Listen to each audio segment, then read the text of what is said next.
Hello and thanks for checking out ChartGuys.com. We're proud to be one of the most successful technical analysis communities online, teaching you the skills to become a more confident, effective, and informed trader. Join our community of hundreds of analysts worldwide working together to learn the charts, generate profit, and achieve financial independence. For access to daily live chart analysis and market coverage, a thriving chat community, along with dozens of hours of exclusive educational materials. We look forward to seeing you. Let's check out some charts. Hello everyone, checking in on the market. So we had another day of tech weakness. We were watching the high of the Friday afternoon bounce attempt as key resistance, the low of Friday as key support, and the lows broke in most individual names and the markets. Though we continued with weakness in the tech sector. We had another day where the financial sector held up and helped the S&P 500 hold up, but the tech certainly had a lot of downside action. Apple earnings are tomorrow. That's going to have an impact on the sector as well. And we're watching the same scenario. We have the high of a bounce attempt from the end of the day as key resistance tomorrow, short term. And we have the low of the day as key support. And if that breaks, the bears remain in control. So SPY is about to test the daily uptrend. 279.06 is the higher low on the daily. If we lose that level, we lose the daily uptrend, which the tech sectors have already done here. And then we'll look for the weekly consolidation to establish a higher low. Unless we see some big time bear volume increasing, the odds that we form a weekly higher low initially are more likely than not. And in order to see a change in this weekly trend, in my opinion, again, pending a huge volume all-out dump, we're going to have to see a higher low established, a bounce attempt, a lower high compared to where we were just coming from, and then a loss of the higher lows. Checking IWM, also still weak, dropping down, following through with the bear move after losing the daily middle Bollinger Band. The biotechs are still weak as well.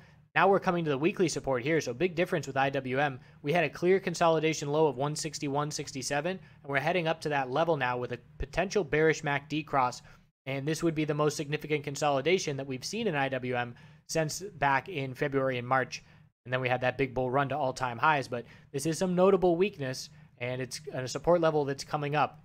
Again, I would be surprised if we went and right away broke that support. I think maybe a little short-term bounce, and if it's going to break, a little weak bounce, and then a bear breakdown. We are pretty extended on the shorter term time frames to the downside at this point, although that bounce at the end of the day did cool things off enough that we can see some more downside tomorrow morning.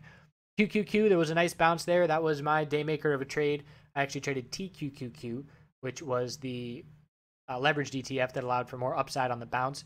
And I just waited for the 2-minute trend to change down at the lows when things got brutal and got in early with a bottom fishing position and rode it out a little bit. But significant weakness here as well. We have lost the daily higher low pattern on Friday. The weekly higher low, same thing though. We're still likely to hold this level 169.7 or 169.19. Nope, 169.17.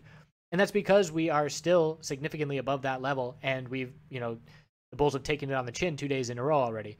So big bear volume, that's going to have to keep up if we're going to drop down to that weekly support level anytime soon. Otherwise, again, it'll be a short bounce and then a loss of the higher lows that would indicate a trend change rather than just falling off a cliff.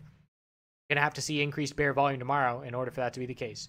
VIX following through for the bulls at this point. Not a huge move over the high of Friday, but we got the bull MACD cross, and we clearly have broken the lower highs. So when we do consolidate, we're going to look for higher lows and see how long the bulls can keep this momentum in their favor. Last time we did get the crosses of these TCG crosses, the 4 and 8 exponential. We did get some decent follow through a couple times, so keeping an eye on that. The weekly time frame, again, it's a bit of a wide range. There's not really a whole lot going on in between where we are right now, which is in the 14s and all the way up, 16 to 18. There's not a whole lot going on there in terms of previous price action on the weekly time frame to be watching. Some levels on the daily, but even then, that's right. When we get up above the $15 level, that's when things really spread out on these moves in the past.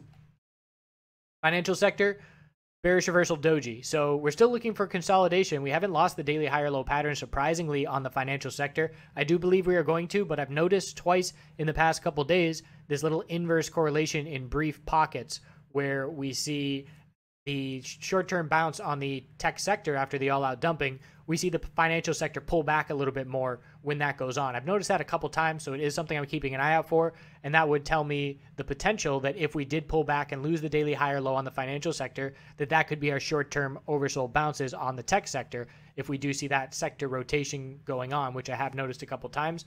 At the end of the day today, we had notable strength in Facebook compared to the tech sector, and Netflix had notable weakness compared to the tech sector in the last hour of trading. And I'm still going to be watching for oversold bounces in the tech sector tomorrow. Eyes on Twitter, Facebook, Netflix, and maybe just TQQQ. A reason I played that earlier today is 1, because it's leveraged, and 2, because I couldn't choose which individual name I wanted to play for the bounce. So I went with the more diversified approach. Have a good night. We'll see you soon.